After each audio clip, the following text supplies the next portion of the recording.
모두들 평안하셨습니까? 저는 1990년 7월 21일 날 하나님의 사랑을 깨닫고 구원을 받은 김형일 형제입니다. 지금은 서울중앙교회에서 의왕교구를 맡고 있습니다. 오늘 처음 수요 말씀 섰는데요. 하여튼 많이 긴장도 되고 떨리니까 여러분들이 많이 기도해 주시면 아마 은혜가 될 거고, 기도를 덜 해주시면 아마 은혜를 적게 받을 것 같습니다. 그래서 기도를 많이 해주시기 바라고요. 기도하기 전에 제가 두 가지만 좀 말씀을 드리고 기도를 할까 합니다. 우리가 말씀 앞에 나올 때에는 항상 두 가지 마음을 꼭 가지고 나왔으면 좋겠습니다. 첫 번째는 기대하는 마음입니다. 하나님이 오늘 나에게 어떤 말씀을 주실까? 하나님이 주시는 그 말씀을 내가 꼭 얻어먹어야 되겠다라는 그 간절히 바라는 그 마음, 기대하는 마음을 꼭 가지셔야 됩니다. 시편 81편 10절에 보시면 내 입을 넓게 열라 내가 채우리라 라고 말씀하고 있습니다. 우리가 간절히 원하는 만큼 하나님이 우리에게 필요한 말씀으로 더 많이 채워주실 것입니다. 그리고 두 번째는 기도하는 마음입니다. 우리가 배우는 하나님의 말씀은 성령의 감동하심으로 기록된 것입니다. 사람의 머리나 노력만으로는 결코 깨달을 수 없습니다. 성령께서 도와주셔야만이 우리가 한 말씀이라도 더 우리의 심령에 교훈이 되고 또 우리의 삶을 변화시킬 수 있기 때문에 그렇습니다. 그래서 시편 119편 18절 말씀에처럼 내 눈을 열어서 주의 법에 기이한 것을 보게 하소서라고 하셨습니다. 그 말씀처럼 우리가 말씀 앞에 나올 때는 또 기도하는 마음으로 함께 해야 됩니다. 그래서 먼저 앉아서 기도하면서 하나님, 오늘 저에게 합당한 말씀을 주십시오. 그리고 그 말씀이 저를 교훈하고 또 책망하고 바르게 하고 의로 교육해서 하나님의 사람으로 부족함이 없게 해주시고 모든 선한 일을 행하기에도 부족함이 없게 해주십시오 하고 꼭 기도하시기 바랍니다. 두 가지 마음 기억하시겠죠? 하나는 기대하는 마음, 또 하나는 기도하는 마음. 그러면 찬양하기 전부터요, 우리가 기도하는 마음으로 준비가 되어야 됩니다. 그래서 찬양하게 할 때부터 같이 해야 되고요. 그리고 찬송하고 있을 때 아무리 반가운 사람이 오더라도 그냥 눈웃음만 또는 목례만 하시고 입은 열지 마시고 정말 더 기대하는 마음과 기도하는 마음으로 꼭 말씀에 준비해 주시기 바라겠습니다. 아시겠죠? 네, 같이 기도하겠습니다. 우리를 사랑하시고 우리를 항상 우리와 함께 하시는 살아계신 아버지 하나님, 참으로 감사드립니다. 이 세상 많은 사람들 가운데에서 우리를 먼저 불러주시고 하나님의 자녀 삼아주시고 천국에 갈 수 있는 믿음과 소망을 허락해 주셔서 감사드립니다. 또한 우리를 몸된 교회 안에 지체 삼아주시고 교회를 통해서 우리에게 필요한 말씀으로 항상 양육시켜 주심에 또한 감사드립니다. 우리가 배운 말씀을 통해서 우리의 마음과 우리의 심령과 우리의 삶을 더욱더 변화시켜서 하나님의 사람으로 더욱 온전케 해주시고 하나님의 역사를 이루는 데 부족함이 없도록 늘 도와주시기를 간구드립니다. 우리 교회를 통해서 국내뿐만 아니라 해외 여러 지역에 이 복음이 활발하게 전해지고 구원의 역사를 나타내 주심도 감사드립니다. 또한 연약한 교회를 든든히 세워주심에 하나님께 감사를 드립니다. 특별히 해외에서 수고하시는 우리 선교사님들 그리고 그의 가족들 항상 건강과 안전을 지켜주시고 하시는 일마다 주께서 앞서 행해 주시고 함께 해주셔서 모든 선한 역사를 이루게 해주시기를 간절히 구합니다. 또한 한 주간에도 여러 지역과 여러 곳에서 이 복음이 증거되고 있습니다. 참으로 하나님께서 함께 하셔서 말씀을 듣는 모든 영혼들이 하나님의 말씀에 굴복할 수 있게 해주시고, 말씀을 전하시는 입술마다 주님의 능력으로 함께 하셔서 듣는 사람들의 마음을 더욱 변화시켜서 하나님께 영광을 돌릴 수 있도록 역사해 주시기를 간구드립니다. 특별히 이제 5월 27일부터 저희 서울중앙교회 대전도 집회를 계획하고 있습니다. 이를 위해서 온 교회가 한마음 한뜻이 되어서 주변에 이뤄진 영혼들에게 복음을 담대히 전할 수 있게 해주시고, 이번에도 예비된 모든 영혼들이 말씀 앞으로 나와서 구원받는 귀한 역사로 주께서 함께 해주시기를 원합니다. 말씀을 전하실 이호환 목사님 더욱 건강을 허락해 주시고 지혜와 능력을 더하셔서 하나님의 말씀을 담대히 전할 수 있도록 도와주시기를 간구드립니다. 오늘 이 시간 우리가 하나님의 말씀 앞에 나왔습니다. 주님께서 우리 각 사람에게 합당한 말씀으로 채워주시고 우리가 그 말씀에 더욱 순종해서 믿음의 사람으로 살아갈 수 있도록 역사해 주시옵소서. 어떠한 행편으로 이 자리에 함께하지 못한 우리 형제자매님들, 주께서 형편에 합당한 은혜로 함께 하셔서 다음 시간에는 모두가 다 함께할 수 있도록 도와주시기를 원합니다. 끝까지 은혜 가운데 진행될 수 있도록 도와주시기를 간구드리며 우리를 언제나 사랑하시는 우리 주 예수 그리스도 이름으로 기도드렸습니다. 아멘. 네, 다 같이 성경 말씀 골로새서 3장 말씀을 찾겠습니다. 골로새서 3장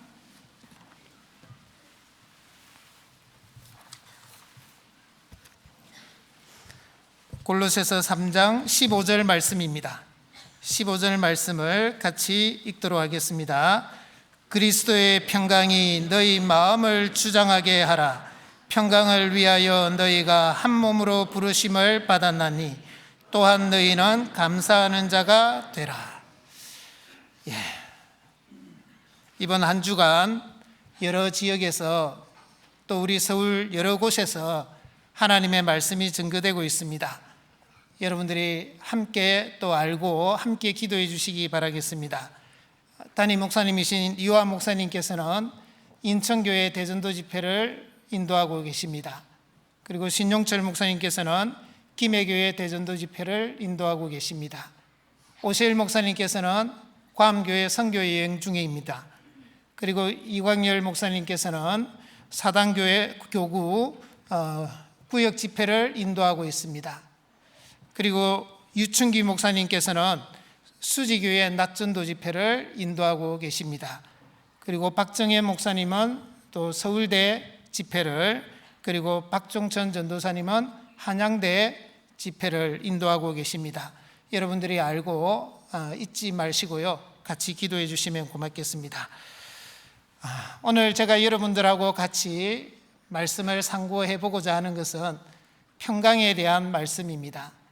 오늘 이 본문 말씀처럼 그리스도의 평강이 너희 마음을 주장하게 하라, 이것을 주제로 해서 성경에서 평강이 얼마나 중요하다라는 것을 먼저 우리가 한번 살펴보고, 그리고 주님께서 우리에게 주신 이 평강을 우리가 어떻게 하면 유지하고 누릴 수 있는지 그것에 대해서도 같이 상고해보고, 그리고 이 평강을 더 강화시키는 방법은 무엇인지에 대해서 같이 생각해 보고자 합니다. 그래서 오늘 이 본문 말씀하고 조금 앞에요, 빌립보서 4장 6절 7절 말씀하고 두 말씀을 가지고 같이 생각해 보고자 합니다. 먼저 우리가 구원받은 이후에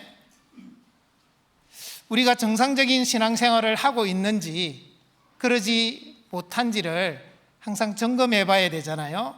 그 점검해 볼 수 있는 가장 간단한 방법 중에 하나가 내가 지금입니다. 지금 하나님이 주신 평강을 누리고 있는가? 자, 이것을 항상 우리 스스로에게 물어봐야 됩니다.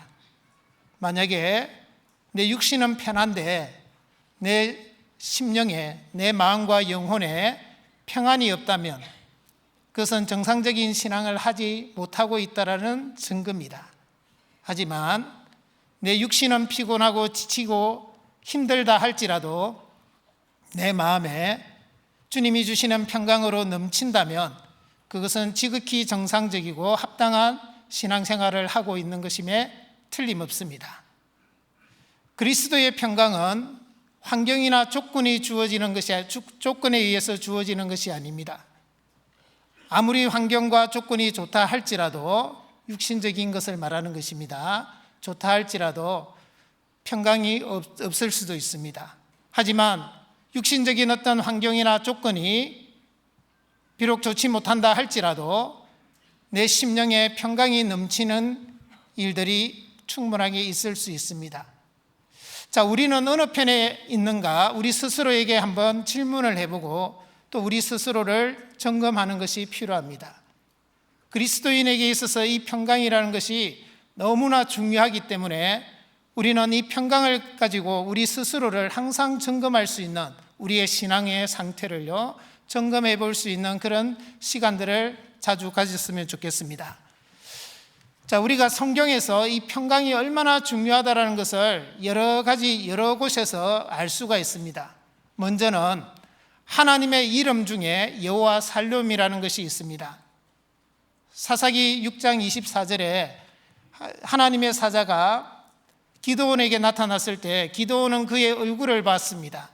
그래서 그가 죽을 거라고 염려하고 걱정하고 있을 때 하나님의 사자가 내가 죽지 아니하리라 안심하라 그랬습니다.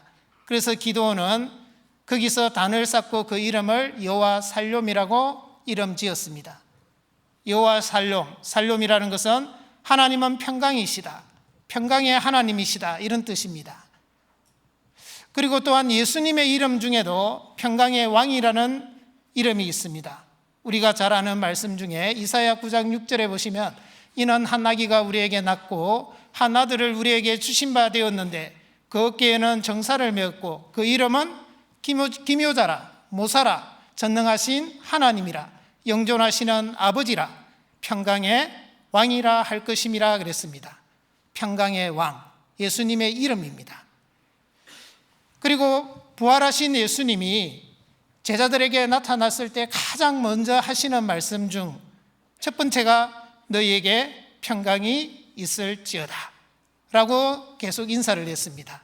특별히 요한복음 20장에 보면 19절, 21절, 26절에 세 번이나 연속해서 나타나셨는데 거기에 나타나실 때마다 너희에게 평강이 있을지어다 라고 말씀하고 있습니다. 그리고 신약 성경 대부분이 서신서로 되어 있습니다. 서신서의 서두에 문안 인사를 할 때 너희에게 평강과 은혜와 평강이 너희에게 있을지어다 라고 말씀하고 있습니다. 자, 이 평강이 얼마나 중요하다는 것을 우리가 엿볼 수 있죠. 그리고 성경 노래 중에 노래 아가스 아시죠? 아가스의 두 주인공 솔로몬과 술람입니다. 자, 솔로몬은 평강의 남성 명사입니다. 그리고 술람이는 평강의 여성 명사입니다. 다 평강과 관련된 이름들이 나오고 있다는 것이죠. 그리고 이 평강과 관련된 말씀들이 구약이나 신약 성경에 너무나 많습니다. 그 대표적인 말씀 한 구절씩 좀 먼저 찾아보도록 하겠습니다. 먼저 민수기 6장을 같이 찾겠습니다. 민수기 6장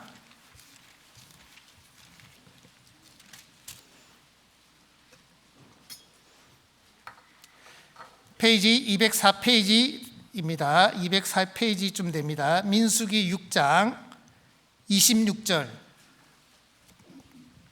26절 말씀을 같이 읽도록 하겠습니다. 여호와는 그 얼굴을 내게로 향하여 드사 평강 주시기를 원하노라 할지니라 하라. 자, 이스라엘 제사장들, 대제사장들이 이스라엘 백성들을 축복할 때에 하나님께서 그들에게 말씀하신 것 중에 하나가 그들을 향해서 평강 주시기를 원하노라라고 그렇게 기도하라라는 것입니다. 그리고 신약 성경 데살로니가 후서 3장 말씀을 찾겠습니다. 데살로니가 후서 3장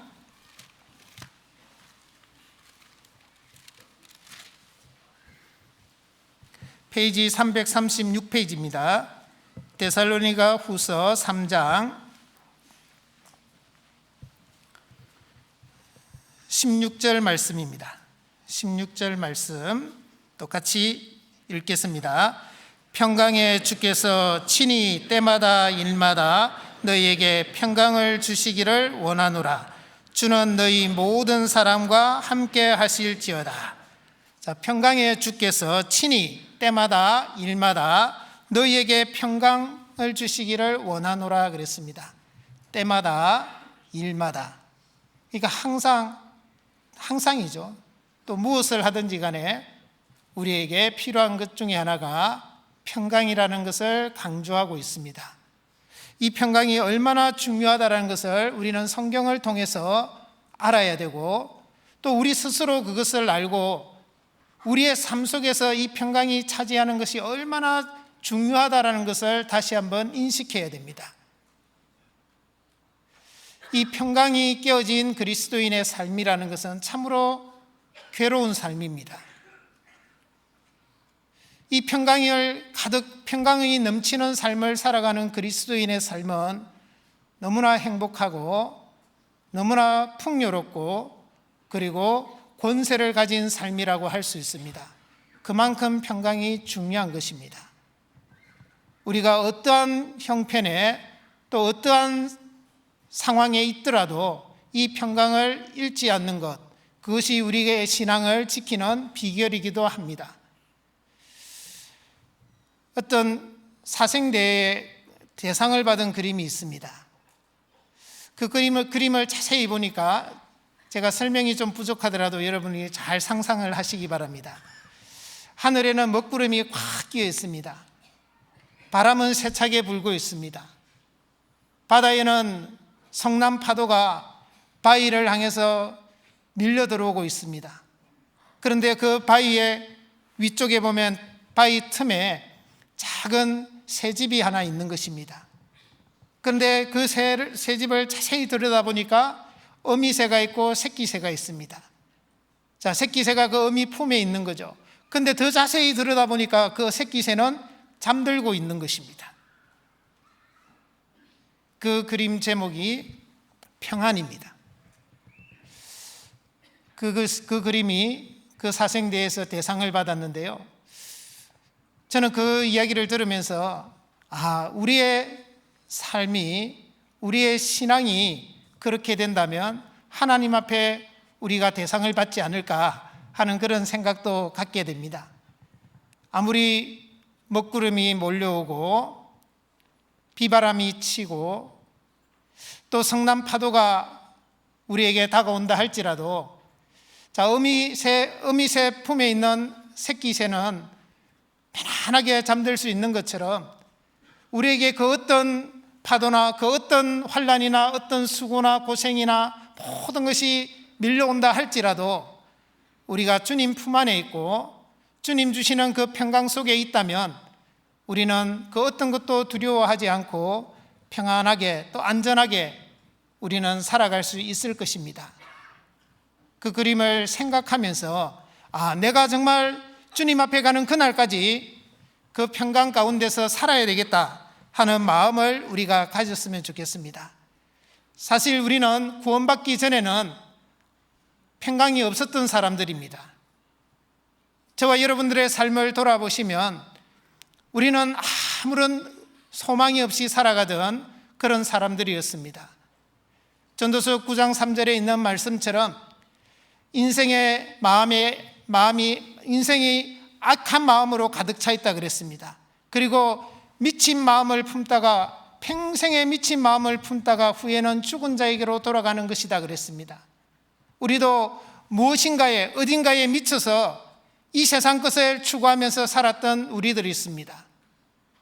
인생의 참된 의미와 행복과 만족은커녕 우리는 그 속에서 온갖 삶의 무게와 또 죄의 무게로 인해서 육신과 영혼이 지치고 힘들고 정말 아무 소망 없이 그리고 헛되이 살았던 우리들입니다.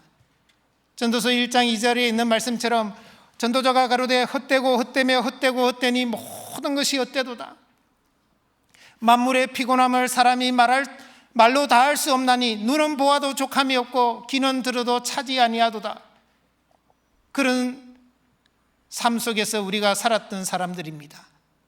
소망 없이, 아무런 평강 없이, 의미 없이 살았던 우리들이었습니다. 그러던 어느 날 누군가의 전도를 받고 우리는 하나님의 말씀을 배우게 되었습니다. 하나님의 말씀을 배우면서 하나님을 알게 됐고 만나게 되었고, 그리고 우리가 누군지를 알게 되었고, 그리고 예수 그리스도의 그 대속의 은혜를 통해서 우리는 진정 평강을 얻게 된 것입니다. 마태복음 11장 28절에 있는 말씀처럼 수고하고 무거운 짐진 자들아 다 내게로 오라, 내가 너희를 쉬게 하리라. 그 말씀처럼 우리가 예수님 앞에 나아갔을 때 우리의 죄짐을 벗게 되었습니다. 그때 예수님께서 우리에게 진정한 평강을 주셨죠. 요한복음 14장 27절에 있는 말씀처럼 평안을 너희에게 끼치노니 곧 나의 평안을 너희에게 주노라. 내가 너희에게 주는 것은 세상이 주는 것 같이 아니하리니 너희는 마음에 근심도 말고 두려워하지도 말라. 예, 그 평안을 우리는 받은 사람들입니다. 그 평강이 우리 속에 들어온 사람입니다. 그런데 이제 그 평강을 내가 계속 지키고 누리면서 살아야 되는데, 그런데 우리가 살아가다 보면 세상 욕심이 들어오고 또 죄가 들어오고 또 우리의 세상 많은 염려와 근심과 걱정 속에서 우리는 그 평강을 조금씩 도적질 당하고 있는 것입니다.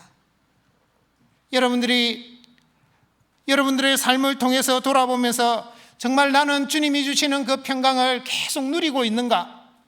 아니면 마귀에게 도적질 당해서 평강이 빼앗겨서 지금은 내 마음이 사막과 같고 광야와 같은 그런 메마른 상태가 아닌지 우리 스스로를 돌아보고, 또 혹여 우리가 평강을 빼앗긴 상태에 있다면 하루라도 빨리 그 평강을 되찾아야 된다는 것을 우리는 절실하게 느껴야 됩니다. 이 평강이 있고 없고는 우리의 영혼의 생명이 있고 없고에 달린 것과 같다라고 생각이 듭니다. 그만큼 중요하다라는 것입니다. 그래서 우리는 이 평강을 빼앗기지 않으려고 많이 노력해야 됩니다. 마귀는 어떻게 하든지 무슨 수단과 방법을 통해서라도 우리에게 있는 이 평강을 빼앗으려고 노력할 것입니다. 마귀가 던져주는 그런 여러 가지 미끼에 우리가 걸려서 평강을 빼앗기는 일이 없도록 우리는 조심해야 됩니다. 자, 그러면 어떻게 하면 우리가 이 평강을 지킬 수 있느냐? 마귀에게 빼앗기지 않고 지킬 수 있는가? 이 문제를 같이 생각해 보고자 합니다. 빌립보서 4장을 찾겠습니다. 빌립보서 4장. 빌립보서 4장 페이지 322페이지입니다. 빌립보서 4장 6절 7절 말씀입니다. 6절 7절 말씀 같이 읽겠습니다.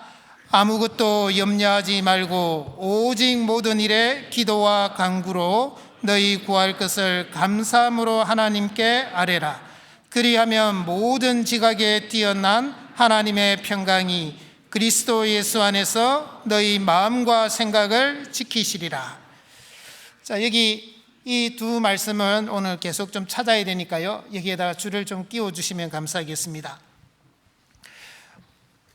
이 두 구절의 말씀 속에서 우리가 평강을 빼앗기지 않고 평강을 계속 유지하고 그리스도의 평강이 너희 마음을 주장하게 하라라는 그 말씀대로 우리가 평강이 주장하는 상태로, 또는 우리가 평강을 누릴 수 있는 그 비결이 이 두 구절 속에 있습니다. 자, 먼저는 아무것도 염려하지 말고, 그게 첫 번째입니다. 아무것도 염려하지 말라. 그게 잘 됩니까? 신앙생활 하다 보면 자, 우리에게 많은 이렇게 염려라는 것이 생깁니다. 이 염려 속에는 근심이나 걱정도 다 포함이 됩니다. 이 염려라는 것은 우리의 의지와 상관없이 또 예고도 없이 우리에게 불쑥불쑥 들어옵니다. 그래서 내가 염려를 안 하고 싶어도 염려가 생깁니다. 우리가 이 세상에 생명이 붙어 있는 한은 이 염려를 안 할 수도 없고 또 안 생길 수도 없습니다. 그런데 성경에서는 아무것도 염려하지 말라라고 말씀하셨는데, 그러면 안 되는 걸 하라라고 하는 것일까요? 그건 아니겠죠. 당연히 하나님의 말씀이 진리인데 어떻게 안 되는 걸 되게 하라라고 할 수 있겠습니까? 여기서 말하는 아무것도 염려하지 말라라는 말씀은 계속 염려하지 말라라는 의미입니다. 그러니까 우리가 염려 그 자체는 죄가 될 수가 없습니다. 왜냐하면 우리가 살아있고 감정이 있기 때문에 염려가 안 생길 수가 없고 안 할 수도 없습니다. 염려 자체는 죄가 아닙니다. 하지만 계속 염려하는 것은 죄가 될 수 있습니다.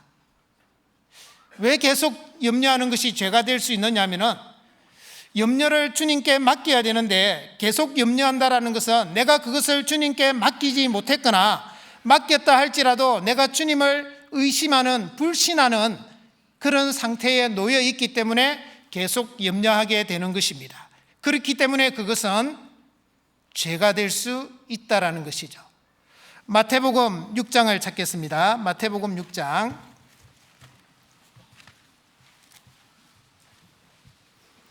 마태복음 6장 9페이지입니다. 신약 성경 9페이지 마태복음 6장 30절 31절입니다. 30절 31절 같이 읽겠습니다. 오늘 있다가 내일 아궁이에 던지우는 들풀도 하나님이 이렇게 입히시거든 하물며 너희일까 보냐. 믿음이 적은 자들아, 그러므로 염려하여 이르기를 무엇을 먹을까, 무엇을 마실까, 무엇을 입을까 하지 말라.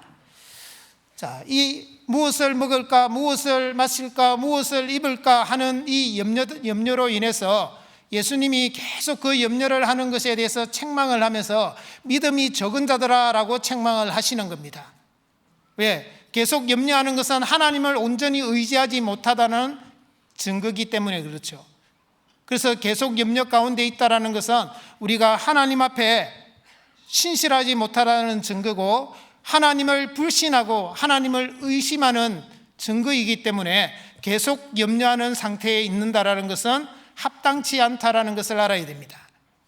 우리가 계속 염려하고 있으면 그 염려는 우리의 평강을 계속 갉아먹습니다. 잠언 15장 13절에는 마음의 즐거움은 얼굴을 빛나게 하여도 마음의 근심은 심령을 상하게 하느니라 그랬습니다. 잠언 17장 22절에는 마음의 즐거움은 양약이라도 심령의 근심은 뼈로 마르게 하느니라 그랬습니다. 이 근심 걱정하는 이 염려하는 이 마음은 우리 속에 있는 평강을 좀먹는 것과 같고 계속 갉아먹어서 결국은 우리에게 있는 그 평강을 사라지게 만드는 것입니다. 그렇기 때문에 계속 염려하고 있다는 것은 우리에게 큰 손해를 입히는 것이고 치명적인 신앙에 타격을 입힐 수 있다는 것을 우리는 알아야 됩니다. 마귀는 우리에게 불쑥불쑥 염려하려는 거리를 제공합니다. 근심 걱정하도록 계속 거리를 제공할 것입니다. 그래서 그것을 우리가 하나씩 물게 되면 우리는 그 마귀의 밥에, 마귀의 시험에 놀아나게 될 것입니다. 누가복음 21장 34절에 보시면요, 너희는 스스로 조심하라. 그렇지 않으면 방탕함과 술 취함과 생활의 염려로 마음이 둔하여지고 뜻밖의 그날이 득과 같이 너희에게 임하리라 그랬습니다. 우리가 스스로 조심하지 않으면, 물론 이제 방탕함과 술 취함은요 겉으로 드러나기 때문에 우리가 분간하기가 쉽습니다. 그래서 그리스도인이 방탕하고 술 취하는 것은 가능하면 이렇게 하지 않고, 그리고 하더라도 금세 돌이킬 수 있는 그런 여지들이 있습니다. 그런데 주목해야 될 말씀은 생활의 염려입니다. 이 생활의 염려는 의식적으로도 물론 들어오지만은 무의식적으로 마귀가 우리 속에 많이 집어넣습니다. 그래서 생활의 많은 염려들이 우리의 마음을 흔들어 놓죠. 그래서 우리가 거기에 만약에 요동되고 또 거기에 말리게 되면 우리도 모르게 우리의 주님이 주신 평강을 계속 도둑질을 당하고 있다는 것을 알아야 됩니다. 그 생활의 염려 중에 가장 많은 것, 가장 큰 염려가 뭐겠습니까? 뭐니 해도 머니죠. 디모데전서 6장을 찾겠습니다. 디모데전서 6장.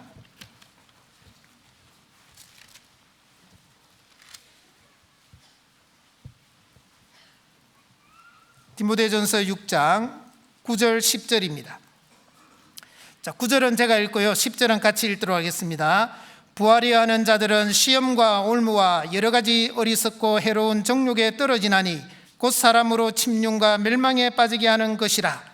돈을 사랑함이 일만하게 뿌리가 되나니 이것을 사모하는 자들이 미혹을 받아 믿음에서 떠나 많은 근심으로서 자기를 찔렀도다. 이 찔렀도다, 이 말이 무슨 말이냐면요, 갈고리에 깨였다라는 뜻입니다. 많은 근심으로서 자기를 갈고리로 확 깨버린 겁니다. 그 꼼짝달싹 못하도록 만들어버린 거죠. 돈을 사랑하는 이것 때문에 사모하는 자들이 미혹을 받는다 그랬죠. 누구한테 미혹받겠습니까? 마귀가 그 돈을 통해서 돈에 관계된 많은 근심 걱정을 던져서 미혹을 하는 거예요. 그러면 결국은 믿음에서 떠나게 되는 거예요. 믿음과 상관없이 살아가는 것입니다. 그래서 많은 근심으로서 자기를 찔러버린 거죠.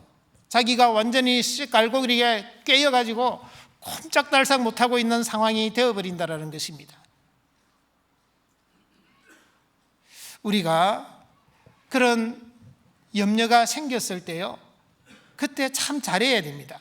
어떻게 우리가 염려를 극복할 수 있을까? 이걸 한번 오늘 생각을 해봅시다. 그리고 그 염려에 우리가 절대 쏟거나 그 염려에게 우리가 넘어가는 일이 없도록 좀 조심하고 예방하는 그런 그리스도인이 되었으면 좋겠습니다. 옛날 중앙 아메리카 과테말라에 살았던 인디언들입니다. 부모가 자식에게 걱정 인형을 만들어줬답니다. 무슨 인형요? 걱정 인형. 걱정 인형이란 게 뭐냐면은 그 천으로 만든 가방이나 나무로 만든 상자에다가 인형을 만들어서 한 6개 정도를 이렇게 넣어준답니다. 그리고 그 아이에게 선물을 주는 거죠. 그리고 그 아이는 잠들기 전에 항상 걱정 인형하고 대화를 하는 겁니다. 야, 오늘 내가 좋아하는 그 친구가 나를 싫어하는 것 같아. 걱정이 돼. 어떻게 인형아? 그렇게 이제 말하는 겁니다. 자기가 하루 동안에 있었던 걱정을 그 인형한테 계속 말을 하는 겁니다. 그리고 그것을 머리맡에 딱 두면 엄마가 와서 그렇게 이야기를 해준다라는 겁니다. 야, 머시가 너가 오늘 했던 모든 걱정은 이 인형이 다 가져갔단다. 그렇게 이야기해 줬답니다. 그래서 아이들이 걱정으로부터 벗어날 수 있도록 했다라는 것이죠. 자, 여러분들은 어떤 염려가 생기고 또 걱정과 근심이 생겼을 때 그 걱정과 염려를 어떻게 해소하고 있습니까? 어떻게 해결하고 있습니까? 우리는 그리스도인들은 항상 말씀으로 해결해 가야 됩니다. 베드로전서 5장 말씀을 한번 찾겠습니다. 베드로전서 5장.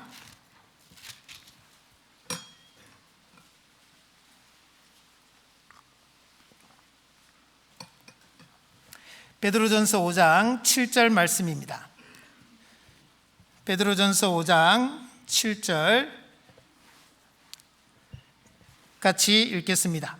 너희 염려를 다 주께 맡겨 버리라. 이는 저가 너희를 권고하심이니라. 너희 염려를 다 주께 맡겨라가 아니고 맡겨버리라 그랬습니다. 자, 이 말씀을 우리는 붙잡아야 됩니다. 이 말씀을 붙잡고 내 염려, 나에게 다가오는 근심, 걱정, 그 어떤 것이라도 이 말씀에 의지해서 하나님께 맡겨버린다라는 것은 나에게 있는 것을 다른 곳으로 던지는 거죠. 나에게 있는 염려를 주님께 던져야 됩니다. 이게 참 중요합니다. 염려라는 것은 마음에서 시작해서 생각으로 자라는 것입니다. 이걸 잘 생각해 보면 우리 이런 비유를 한 번씩 듣잖아요. 날아다니는 새가 내 머리 위로 지나가는 것을 막을 수는 없습니다. 그러나 그 새가 내 머리에 둥지를 트는 것은 막을 수 있다라고 하잖아요. 그와 같이 불쑥불쑥 생기는 그 염려를 내가 막을 수는 없습니다. 하지만 그 염려가 내 마음에 둥지를 트는 것은 막을 수 있는 것입니다.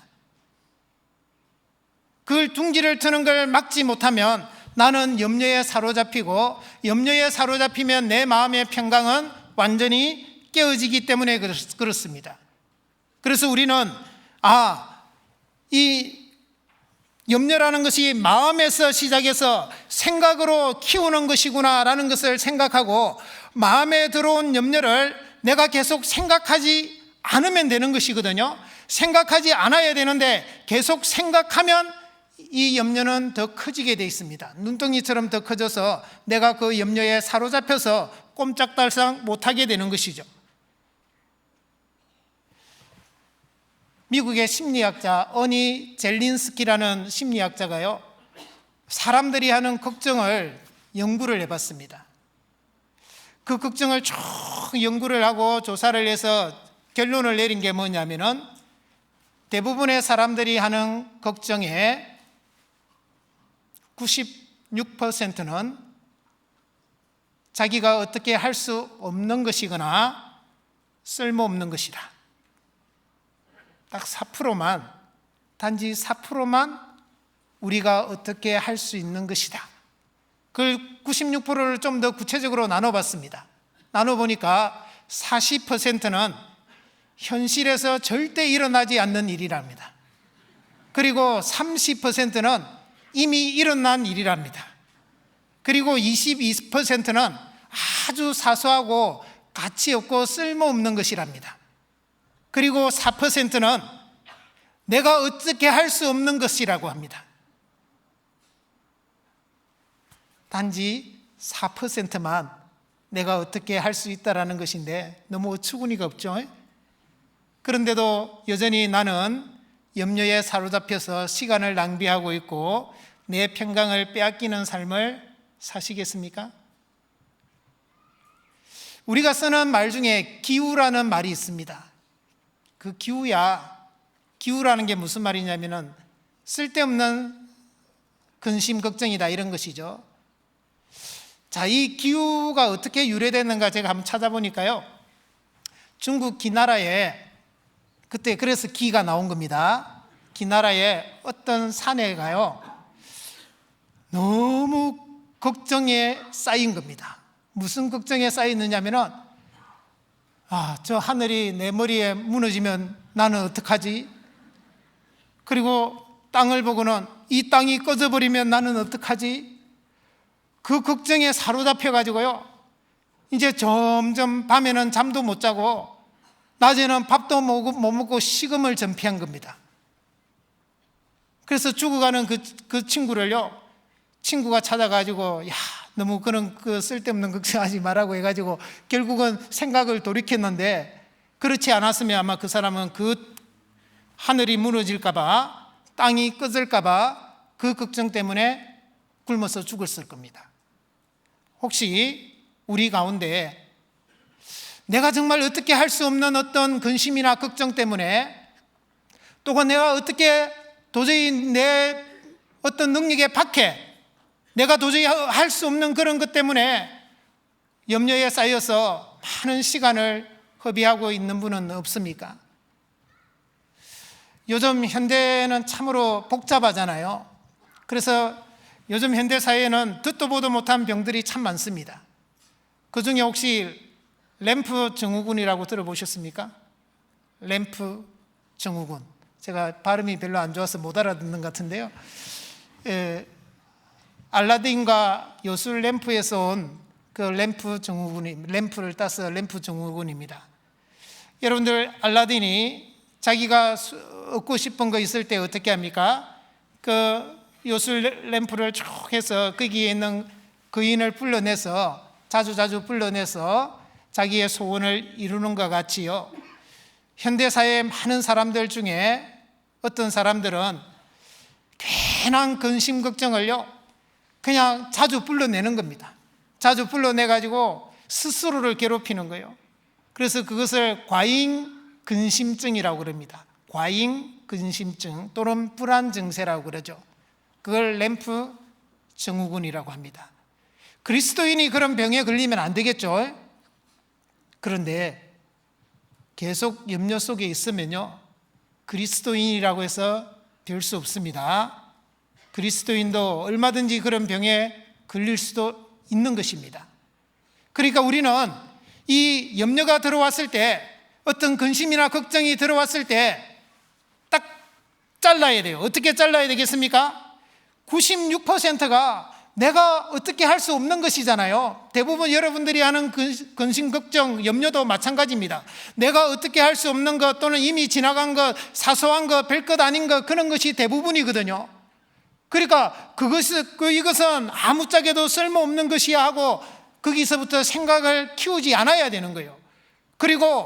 그런데 우리가 꼭 해결해야 되고 이 문제를 풀어야 되는 염려가 있잖아요. 그런데 내가 해결할 수 없으니까 어떻게 해야 됩니까? 주님께 맡겨 버려야 되는 거죠.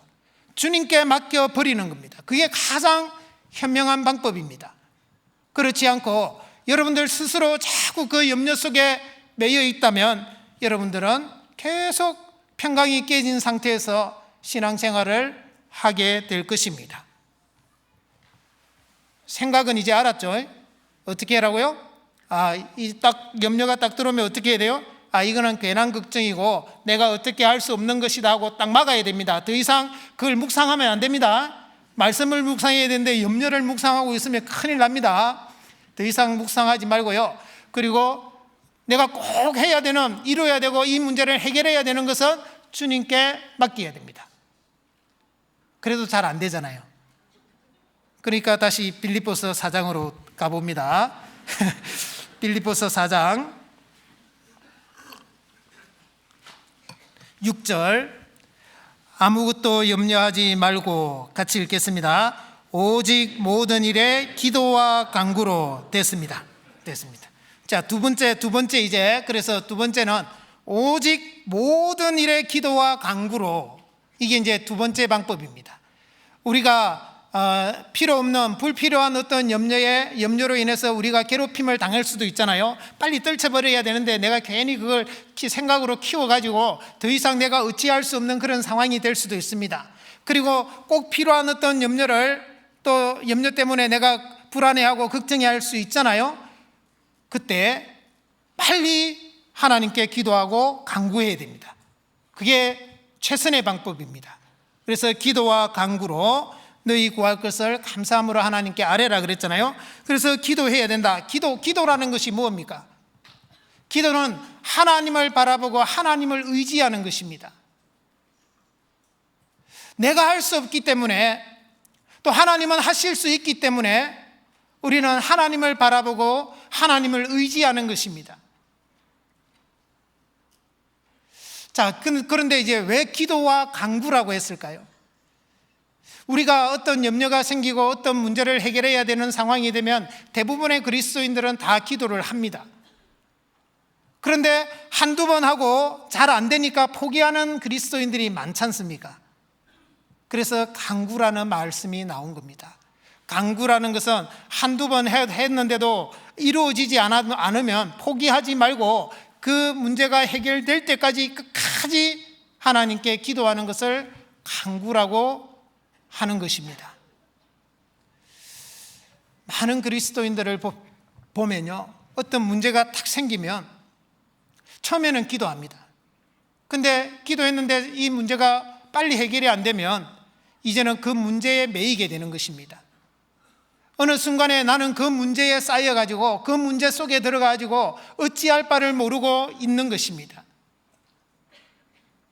왜 그런 현상이 생기는 것일까요? 여러분들, 제가 여러분들에게 질문을 하나 드리겠습니다. 한번 대답을 해보시기 바랍니다. 태양이 큽니까? 500원짜리 동전이 큽니까? 그거 너무 어이없는 질문입니까? 예, 당연히 태양이 크지요. 태양을 주님에 비유하고 500원짜리 동전을 내가 지금 끙끙대고 있는 그 문제라고 생각합시다. 가정을 해보자는 겁니다. 많은 그리스도인들이 그 500원짜리 동전과 비교도 되지 않는 그 엄청난 태양을 두고도요, 주님을 두고도 주님을 바라보지 못하고 500원짜리의 그 문제에 계속 허덕이고 있는 것입니다. 왜 그런가 하고 보니까요, 이 500원짜리 동전을 눈앞에다가 딱 갖다 대버리니까 그런 거예요. 눈앞에다 딱 갖다 대버리고 자기 문제가 너무 큰 거예요. 자기 문제를 너무 가까이에서만 자꾸 보려고 하는 거예요. 그러다 보니까 그 너머에 계신 주님을 보지를 못하는 거예요. 그 500원짜리를요, 내 눈앞에서 좀 멀리 좀 떨어뜨리세요. 이게 안 떨어지면 내가 물러가세요. 그래서 그 너머에 계신 주님을 바라보셔야 돼요.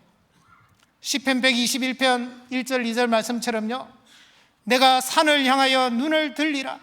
나의 도움이 어디서 올꼬? 나의 도움이 천지를 지으신 여호와에게서로다.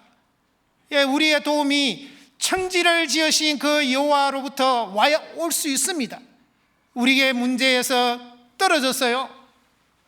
주님을 바라보시고 주님을 의지해야 됩니다. 어린아이들은요, 처음에 자기가 뭔가를 들려고 하고 해결하려고 애쓰다가요, 안 되면 어떻게 합니까? 막 울면서 부모님을 보잖아요. 엄마를 쳐다보고 아빠를 쳐다보잖아요. 별 말을 안 해도요, 막 하고 울면요, 어떻게 합니까? 그 부모가 그 문제를 해결해 줍니다. 그와 같이 우리도 우리가 불안해하고 낭망하고 두려워하고 그 염려와 근심 걱정 때문에 정말 잠도 제대로 못 자는 그런 상황이 있을 때요, 하나님을 바라봐야 됩니다. 시편 42편을 찾겠습니다. 시편 42편.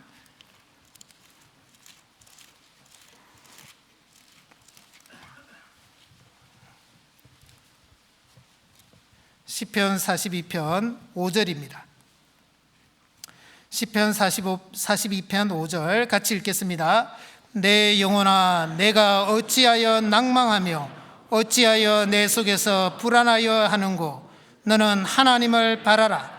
그 얼굴의 도우심을 인하여 내가 오히려 찬송하리로다. 내 영혼아, 내가 어찌하여 낭망하며 어찌하여 내 속에서 불안하여 하는고?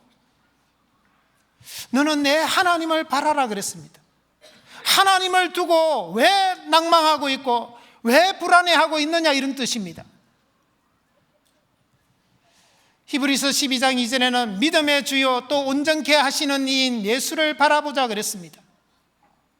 여러분들, 우리가 무엇을 바라보고 있습니까? 어디를 바라보고 있습니까?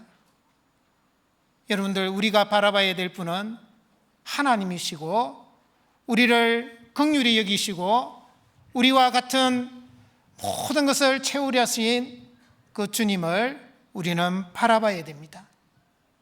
여러분들, 내가 지금 겪고 있는 그것이 어떤 큰 어려움이고 어떤 큰 염려고 걱정이라 할지라도 우리 주님이 해결하지 못하실 것이 하나도 없습니다. 그것을 믿고 주님을 더 의지하고 주님께 모든 것을 맡기셔야 됩니다. 그리고 한두 번 기도했다고 해서 이루어지지 않는다고 해서요, 절대 포기하면 안 됩니다.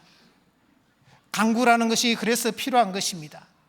우리는 이것은 하나님 앞에 선하시고 하나님이 반드시 들어주실 것이라는 확신이 있다면요, 끝까지 포기하지 말고 해야 됩니다. 엘리야는 비가 오지 않도록 하나님께 기도하니까 비가 오지 않았다 그랬습니다. 3년 6개월이나 비가 안 왔죠. 3년 6개월이나 비 오지 않는 그 땅에 다시 비가 오도록 하기 위해서 그는 갈멜산으로 올라갔습니다. 그 갈멜산에서 무릎을 꿇고 자기 머리를 무릎 사이에 넣고요, 엎드려서 기도했습니다. 한 번 기도하고 종한테, 야, 가봐라, 비 오는지 한번 봐라. 안 오는데요, 아무 없습니다. 2번 하고 또 가라. 뭔 흔적이 있느냐, 무슨 조짐이 있느냐, 없는데요. 3번, 4번, 5번, 6번 했는데도 아무런 조짐이 없어요. 여러분들 같으면 어떻게 했을까요? 에이, 안 되나 보다, 포기하자 그랬을까요? 엘리야는 우리와 성정이 같은 사람이었습니다. 그런데 7번째 기도했습니다. 7번째 딱 기도했는데 종이 저 지중해 쪽으로 보니까요, 이게 뭔 줄 아시죠? 이 손만한 구름이요, 하나 딱 있는 겁니다. 그걸 보자마자, 아, 기도 응답이 됐구나, 이제 비가 오겠구나 하고 그것을 믿고요, 아합에게 비가 쏟아진다고 이야기하고 정말 그런 믿음을, 확신을 가졌지 않습니까? 우리의 삶 속에서 우리가 한두 번 하다가 잘 안 된다고 해서 쉽게 포기하지 마시고요, 이것이 하나님이 꼭 들어주실 것이 확실하고 또 반드시 들어주셔야 되는 것이라면 우리는 끝까지 포기하지 말고 기도해야 됩니다. 왜 하나님은 우리에게 간구하게 하시는 것일까요? 그냥 한두 번 기도해서 다 들어주시면 되는데 그러면 얼마나 좋겠습니까? 그런데 왜 하나님은 꼭 간구하게 만드시는 것일까요? 시편 145편을 찾겠습니다. 시편 145편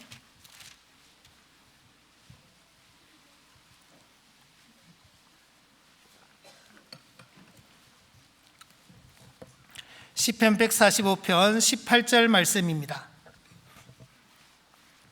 18절 말씀 같이 읽겠습니다. 여호와께서는 자기에게 간구하는 모든 자, 곧 진실하게 간구하는 모든 자에게 가까이 하시는도다. 자, 주님께서는, 하나님께서는 자기에게 간구하는 자, 진실하게 간구하는 자를 가까이 하신다 그랬습니다. 왜 하나님이 우리에게 간구하게 하시느냐?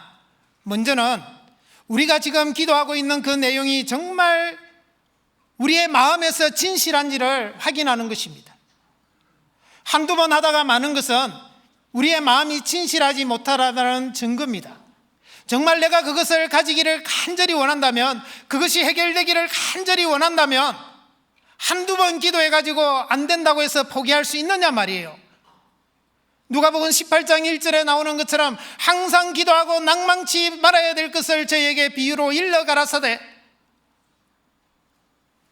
한 과부 이야기가 나오잖아요. 불의한 재판관에게 계속 자기의 원한을 풀어주소서. 그래서 나중에 이 불의한 재판관이 하나님도 두려워하지 않고 사람도 무서워하지 않는데요, 그런데 이 과부가 계속 찾아가서 내 원한을 풀어달라고 하니까 어떻게 했습니까? 예, 귀찮아서라도 내가 풀어줘야 되겠다고. 그리고 하나님께서 하시는 말씀이 있죠. 하물며 밤낮 부르짖는 택하신 자들의 원한을 풀어주시지 않겠느냐. 근데 그 다음이 더 문제입니다. 그러나 내가 올 때에 믿음을 보겠느냐 그랬습니다. 어떤 믿음 말입니까? 그 과부가 가진 그 믿음 말입니다. 그 과부와 같은 그 믿음을 주님도 보고 싶은데, 근데 우리 중에 정말 그런 믿음을 가진 형제자매들이 많이 있으면 주님이 얼마나 기뻐하시고 얼마나 좋아하시겠습니까? 우리는 간구할 수 있는 믿음을 가져야 됩니다. 그리고 이 주님이 간구하시는 이유 중에 또 하나는요, 정말 내가 맡긴 것에 대해서 주님이 반드시 이루어 주실 것이다라는 그 확고한 믿음을 가지는지 주님이 우리의 마음을 시험하시고 연단하시는 것입니다. 또가니는 은을 풀무는 금을 연단하거니와 여호와는 마음을 연단하시느니라 그랬습니다. 잠언 17장 3절에 보시면 도가니는 은을 풀무는 금을 연단하지요. 여호와는 마음을, 누구의 마음을요? 저와 여러분들의 마음을 연단하시는 것입니다. 그래서 간구하도록 만드시는 것이죠. 그리고 또 간구하게 하는 이유 중에 하나가 하나님을 더 가까이 해서 하나님과 더 깊은 관계가 맺기를 원하시는 거예요. 하나님은 우리에게 도깨비 방망이가 되기를 원하지 않습니다. 금 나와라 뚝딱, 은 나와라 뚝딱, 하나님 내 기도 들어주세요 오냐? 아닙니다. 우리 하나님은 사람에게 만유리 여김을 받지 아니하신다 그랬습니다. 우리의 진실한 마음, 정말 하나님과 깊은 관계, 인격적인 관계, 그 속에서 하나님은 우리와 함께하기를 원하시고 그래서 우리에게 간구하도록 하시는 겁니다. 한두 번 기도해서 안 된다고 해서 내 기도 안 들어주시나 보다 그렇게 생각하시면 안 됩니다. 하나님이 반드시 들어주실 것입니다. 내가 간구한다면 말입니다. 그리고 우리가 하나님께 기도할 때는요, 이게 선인지 저게 더 선한 것인지 우리가 확신이 없을 때는 내가 바라는 결과를 원하지 마십시오. 내가 바라는 결과하고 전혀 다르다 할지라도 하나님이 주시는 결과, 하나님이 주시는 응답을 우리는 기대해야 됩니다. 그게 훨씬 더 선한 것이고 나에게 합당한 것이기 때문에 그렇습니다. 그것을 우리가 알지 못하면 우리는 내가 원하는 기도만 그것이 기도 응답이라고 착각할 수 있기 때문에 그렇습니다. 하나님은 이미 나에게 기도 응답을 주셨는데 내가 그것을 알지 못하는 수도 있다 이 말입니다. 그렇게 되지 않으려면 하나님이 정말 나에게 주시기를 원하는 그 기도의 응답, 그 결과를 내가 기대하고 바라야 되는 것이죠. 그랬을 때 우리는 우리에게 더 확실하고 더 선하고 나에게 더 필요한 기도의 응답을 주실 것입니다. 그래서 우리는 그런 마음으로 간구해야 되고요. 그리고 하나님께 맡긴 것에 대해서는 이제 더 이상 염려하면 안 됩니다. 하나님께 딱 맡겨버린 것은 내가 다시 찾아오도 안 되고요. 쓰레기통에 버린 거 자꾸 찾아러 다니면 안 되잖아요. 그것처럼 내가 염려를 주님께 맡겨버린 것은 더 이상 찾지 마세요. 사무엘상 1장 18절에 한나는 당신의 여종이 당신께 은혜 있기를 원하나이다 하고 가서 먹고 얼굴에 다시는 수색이 없으니라 그랬습니다. 당신의 여종이 당신께 은혜 받기를 원한다, 있기를 원한다 하고 가서 먹고 얼굴에 다시는 수색이 없으니라 그랬거든요. 자, 그 기도는 무슨 기도였습니까? 아들을 달라는 기도였습니다. 그 기도를 하나님께, 그 염려를 하나님께 다 맡기고요. 이제는 맡기고 나서는 다시는 얼굴에 수색이 없었다 그랬습니다. 수색이라는 게 뭡니까? 근심하는 얼굴빛이죠. 그 빛이 하나도 없었다라는 거죠. 우리가 하나님께 맡긴 것에 대해서는 반드시 그렇게 하셔야 됩니다. 다시는 그것 때문에 염려에 시달려서는 안 된다라는 것이죠. 그리고 이제 또 우리가 어떻게 해야 되느냐? 빌립보서 3장으로 돌아갑니다. 4장으로. 빌립보서 4장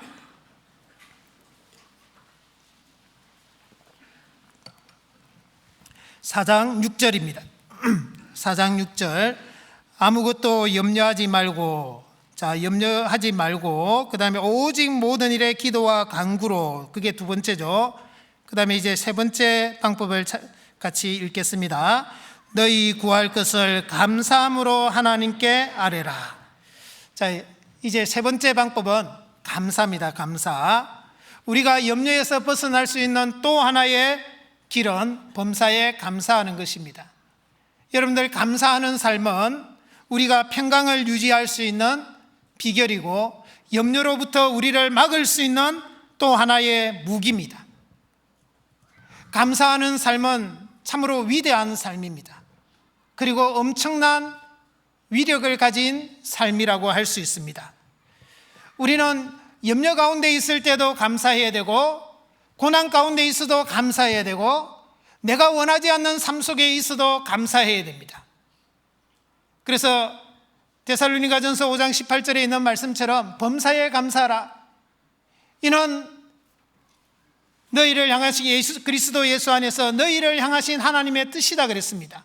그러니까 범사라는 것이 무엇입니까? 범사라는 것은 모든 일입니다. 모든 일. 내가 생각할 때 좋은 일만 아니라 좋지 않은 일, 내가 원하는 일뿐만 아니라 원치 않는 일도 모든 일 범사입니다. 범사에 감사하라 그랬습니다. 우리는 그 말씀에 순종하면 됩니다. 범사에 내가 감사해야 되겠구나. 감사 한번 해보세요.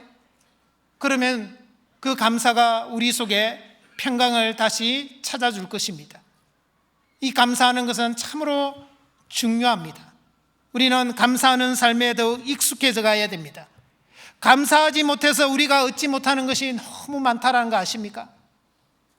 내 마음에 안 든다고 만약에 감사하지 않는다면 우리는 그것을 통해서 더 중요한 것을 얻을 수 있음에도 불구하고 얻지 못하고 지나가 버린다는 것을 아십니까? 시편 136편을 찾겠습니다. 시편 136편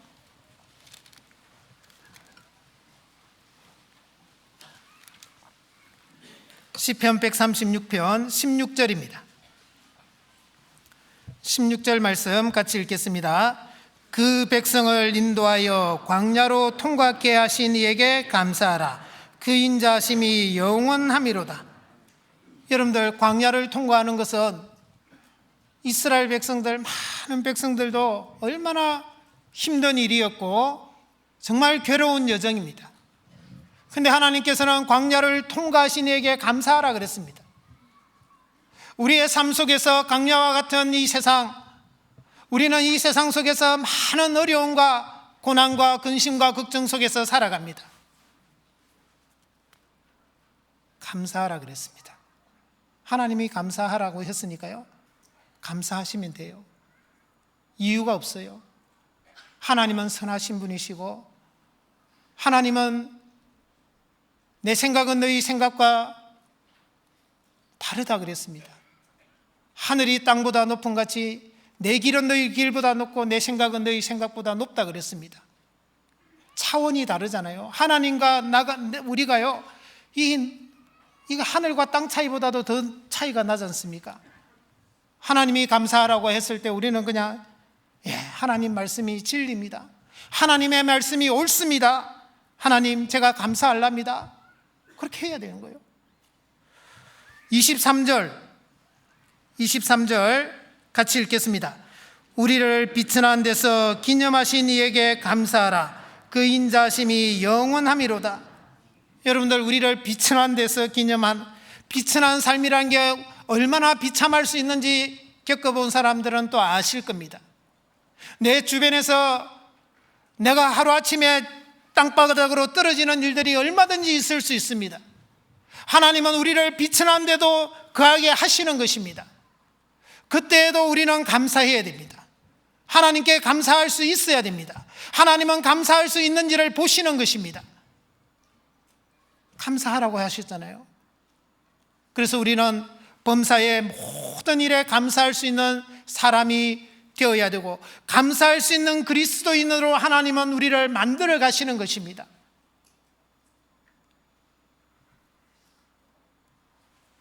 저에게도 많은 어려움도 있습니다. 저도 마찬가지입니다. 제가 1년 전까지만 해도 이 자리에 설 수 없는 사람이었습니다.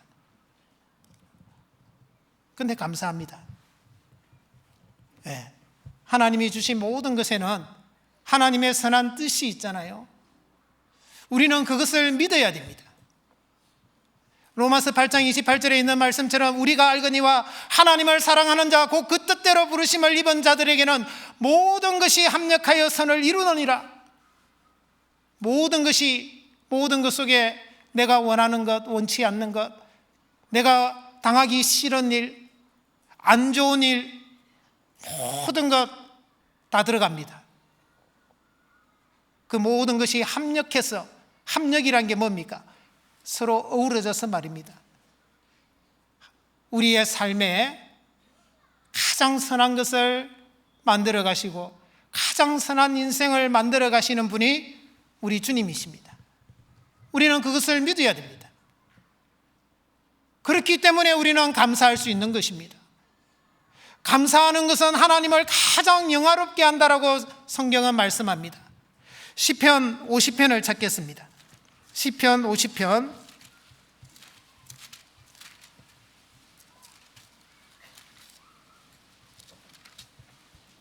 시편 50편 23절입니다. 23절 같이 읽겠습니다. 감사로 제사를 드리는 자가 나를 영화롭게 하나니 그 행위를 옳게 하는 자에게 내가 하나님의 구원을 보이리라.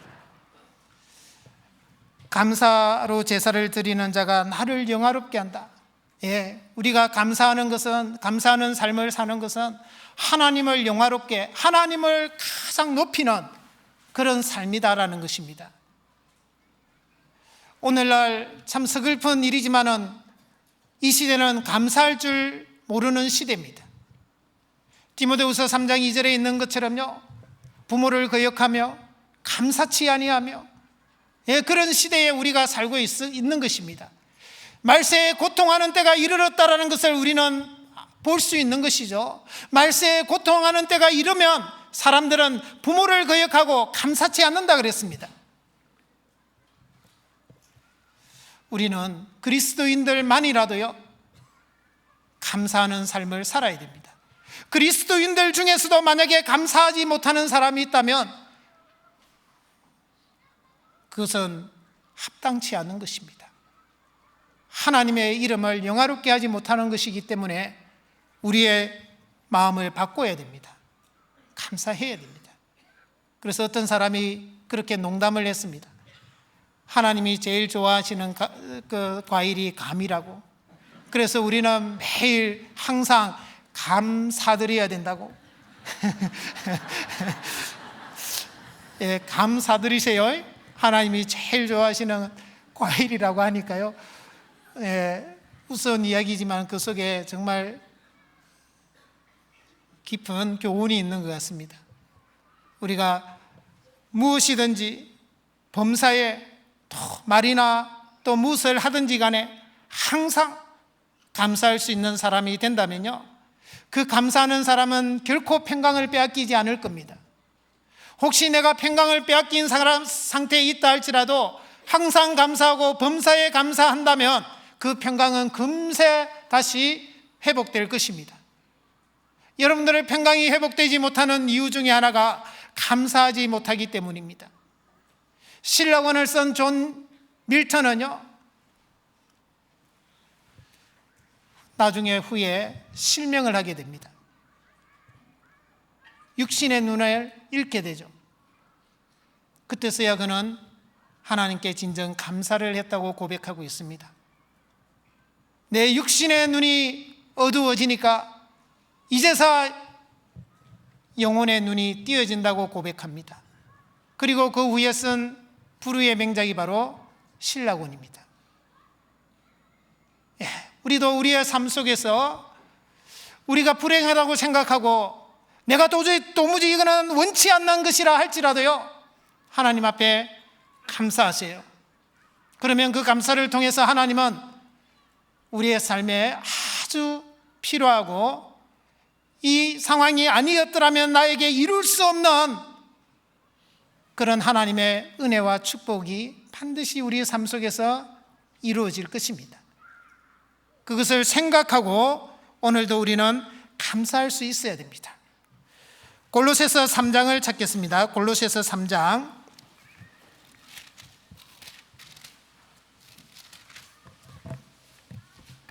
골로새서 3장 15절에서 17절입니다. 15절에서 17절 말씀 같이 읽겠습니다. 그리스도의 평강이 너희 마음을 주장하게 하라. 평강을 위하여 너희가 한 몸으로 부르심을 받았나니 또한 너희는 감사하는 자가 되라.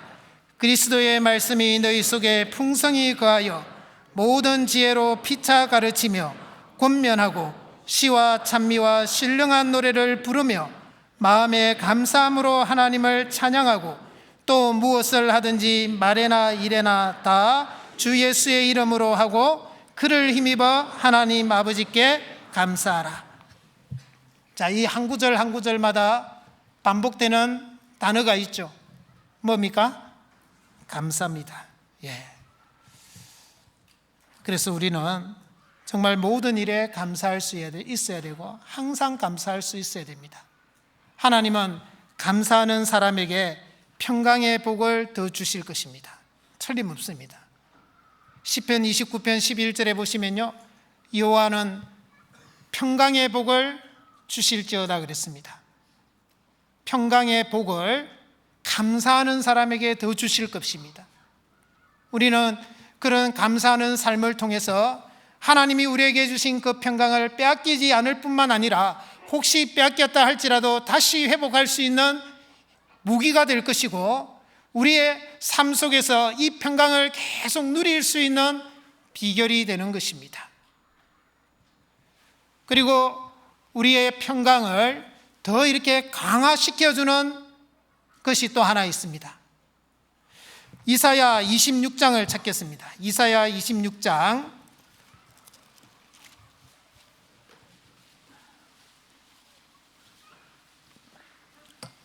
이사야 26장 3절입니다. 3절 말씀 같이 읽겠습니다.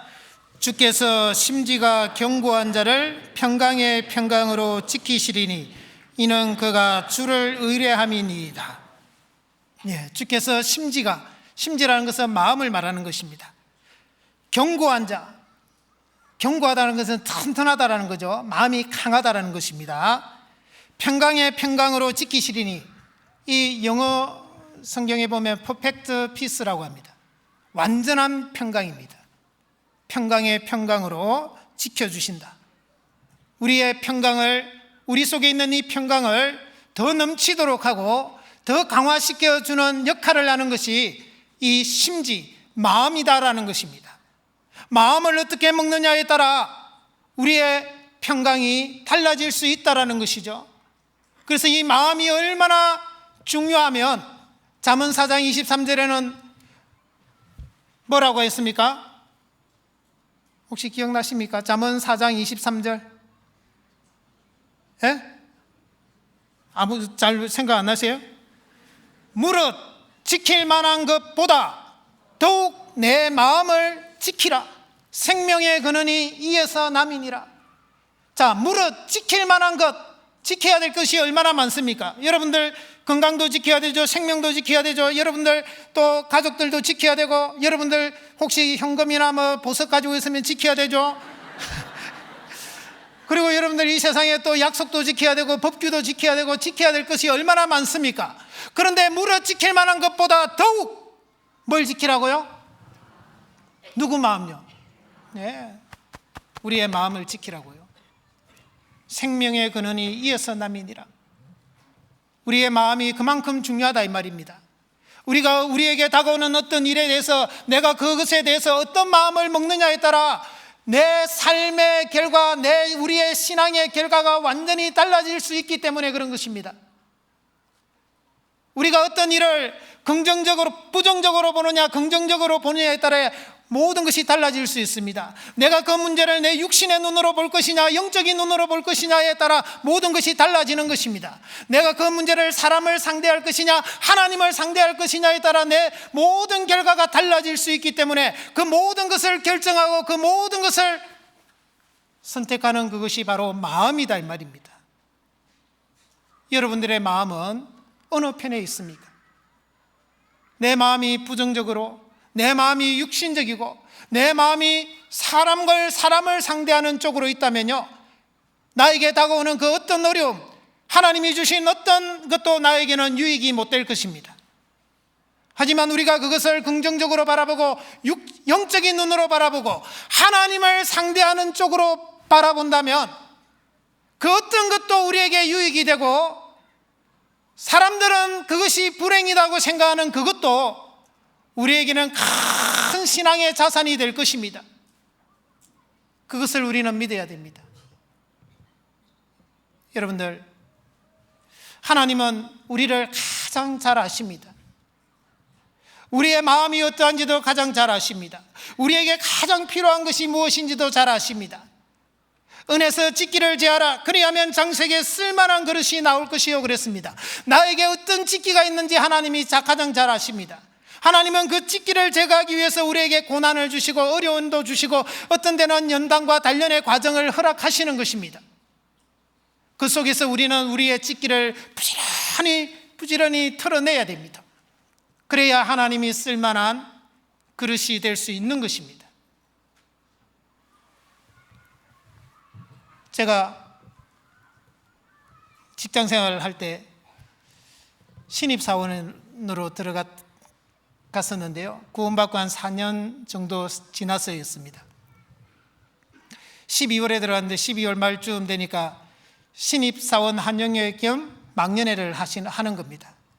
그래서 회사 직원들하고 쭉 이렇게 모여서 이제 1차 밥 먹으러 갔습니다. 1차는 대부분 고기 구워 먹고 밥 먹잖아요. 그래서 1차만 하고 나오려고 그러는데 신입사원 환영회라고 억지로 이제 끌고 갔는데 노래방으로 끌고 간 겁니다. 그래서 제가 구원받고는 처음으로 이제 노래방으로 그때 가봤는데요. 가시방석이 따로 없더라고요. 앉아있는데 얼마나 불편한지요. 사람들은, 나머지 직원들은 막 신나가지고 막 춤추고 노래 부르고 하는데 저는 이 박수는 치고 있는데 이게 막 마음은 콩밭에 가 있고 이게 빨리 도망가고 싶은 마음이 굴뚝 같은데 또 도망은 갈 수가 없고 그러고 있는데 드디어 부장님이요, 김영일 씨 노래 한 곡 하세요 그러는 겁니다. 사실 제가 노래를 잘 못합니다. 뿐만 아니라 구원받고 한 4, 5년 되니까 유행가를 안 부르잖아요. 그러니까 아는 노래가 없는 겁니다. 이거 사실이거든요, 사실. 그리고 조금씩 아는 거 있다 하지만 완곡할 수 있는 게 하나도 없는 겁니다, 생각해 보니까. 그래서 저는 노래를 못합니다. 부를 수 있는 노래가 하나도 없습니다. 그러니까 그런 게 어디 있냐고 그러더라고요. 사실인데요. 그러니까 그래도 불러야 된다고. 그래서 제가 사실대로 얘기했습니다. 죄송한데 제가 아는 노래는 찬송가밖에 없습니다. 그러니까 부장님 얼굴이요, 안색이 탁 변하는 겁니다. 그러면서 그러면 부르지 마 딱 하고 이제 일단락이 됐습니다. 그걸 예상하고 들어갔죠. 내가 들어갈 때 이미 다 예상을 했으니까요. 예, 그리고 마음의 각오를 하고 들어갔으니까. 그런데 이제 그 다음날 부장님이 저를 부르는 겁니다. 김영일 씨 잠깐 보자 그러는 겁니다. 아이고 깨졌구나 하고 이제 가는데 그 부장님이 이제 천주교를 다니시는 분인데 막 갑자기 앉혀놓고 막 설교를 하는 거예요. 예수님이 이 땅에 왜 오셨냐 그러는. 그래서 제가 아무 말도 못하고 가만히 있었습니다.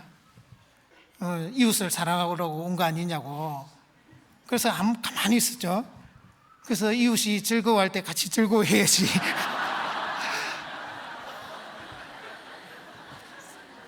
제가 뭐라고 말할 수 없어요. 가만히 있었습니다. 그냥 가만히 있으니까 이제 가라 그러더라고요. 그래서 갔죠. 근데 그 다음부터 이제 결제를 올리는데요, 결제판을 집어 던지는 겁니다. 딱 던져버리면서 다시 해와 이러면서 그때부터 온갖 수모와 온갖 은행과 뭐 하여튼 악한 말을 다 쓰는 겁니다. 직장에서 쓸 수 있는 말. 오늘날 같으면 좀 갑질한다고 이렇게 좀 신고를 해도 됐을 건데 그때는 그러지도 못하고 그냥 있었습니다. 1년 동안을 그러더라고요. 1년 동안을 그러는데, 근데 문제는 제 마음에 문제가 돼야 되잖아요. 근데 제 마음에 문제가 안 되는 거예요. 이게 다른 사람이 막 이렇게 욕을 하고 막 안 좋은 말을 하면 내가 기분이 나빠야 되는데 기분이 하나도 안 나쁜 거예요. 그래서 나중에 직원들이, 동료들이 이상하게 생각하는 겁니다. 김영일 씨는 기분 안 나쁘냐 그러더라고요. 기분 안 나쁘다고, 하나님이 지켜주시는데 뭐가 기분 나쁘냐. 오히려 저 부장이 불쌍하다고. 그러니까 자기들 같았으면 벌써 직장 그만뒀다라는 거예요. 왜 그만두냐고. 그래서 제가 왜 그러냐면요, 직장 딱 들어가기 전에 마음에 각오를 하기를, 예수님은 나를 위해서, 나 같은 정말 죄인을 위해서 목숨을 내어 주셨는데 나는 예수님을 위해서 무엇을 할 수 있을까 곰곰이 생각해 보니까, 내가 직장에 들어가면 분명히 그리스도인이라는 걸 나타내고 그리스도인답게 살면 세상 사람들은 분명히 싫어할 것인데, 그래, 내가 주님께 할 수 있는 것은 그것이구나. 내가 그리스도인이라는 것을 드러내면서 그리스도인이라는 그 이유만으로 나에게 오는 그 어떤 핍박과 어떤 손해도 내가 감수해야 되겠다. 그걸 딱 마음에 각오를 하고 들어갔습니다. 그러니까 1년을 괴롭히는데도 진짜 한 번도 기분이 안 나쁘는 겁니다. 너무너무 신기했습니다. 내 마음의 평강이 한 번도 안 깨지는 겁니다. 근데 1년이 지나니까 하나님이 이제 작업을 하시는 거예요. 은행 그때 이제 은행인데요. 은행 다니는 분들은 잘 살잖아요. 뭐 먹는데 크게 지장이 없잖아요. 그런데 이 부장님이 결핵병에 걸려버린 겁니다. 결핵에 걸려가지고 1년 동안을 딱 휴직을 하는 거예요.